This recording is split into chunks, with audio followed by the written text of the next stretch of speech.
Just confirming, you know, how we can lift it, how we can get it in, make sure that it's not going to tip or sway. I mean, it picked up dead level, went down nice and easy.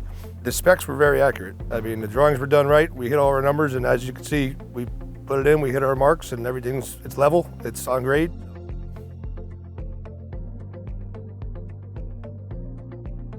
I mean, I would say the sheer weight of it, just being easy to move, easy to maneuver, being able to put it down in there, and if you have to move it a little bit, it's not, you're moving, you know, tens of thousands of pounds. HDPE made it very light and a lot easier to work with.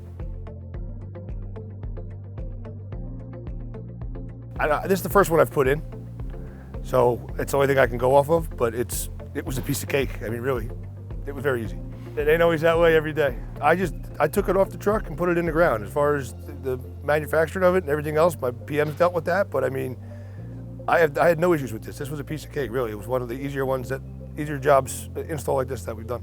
Would you do one of these in the future? Absolutely.